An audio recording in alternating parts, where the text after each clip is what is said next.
Alors, bienvenue dans le tutoriel pour l'aide à la mise en page du questionnaire. Donc ici, on ne va pas voir l'entièreté de la mise en page du questionnaire, mais seulement la question des petites puces ici pour les petits carrés qui permettent aux répondants de cocher. Parce que le reste, pour la numérotation, c'est quelque chose que vous maîtrisez normalement déjà. En cas de problème, vous venez me voir pour avoir de l'aide. Donc, pour les petits carrés ici, ça c'est un peu particulier parce que on va vouloir mettre un carré pour permettre à la personne de cocher, suivi d'un chiffre ici, en petit. Ce chiffre-là, ça va être votre numéro de codage qui va être utilisé dans l'étape de compilation des données et il est très important. Vous allez voir à ce moment-là que ça va vous permettre de sauver beaucoup de temps.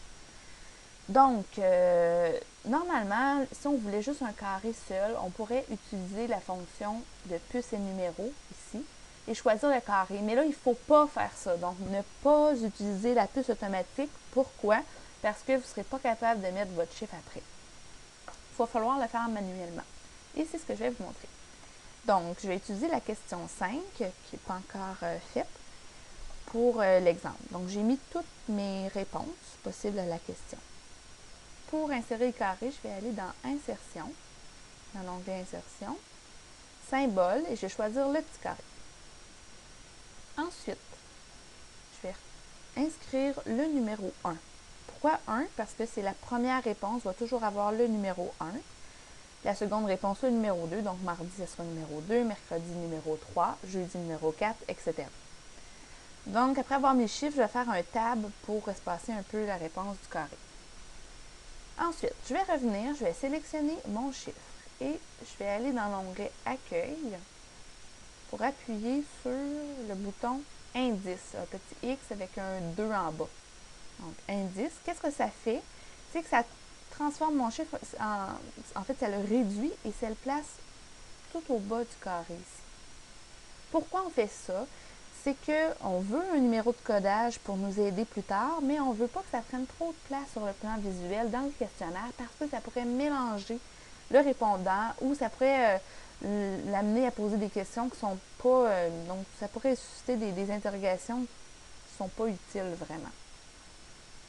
Donc, pour bien montrer que c'est quelque chose là, qui est seulement à usage interne, on le met en plus petit pour ne pas attirer son attention. Une fois qu'on a complété ça, on va faire copier le carré et le chiffre. Copier. Ensuite, on place notre curseur vis-à-vis mardi. Coller, tab. On recommence avec le mercredi.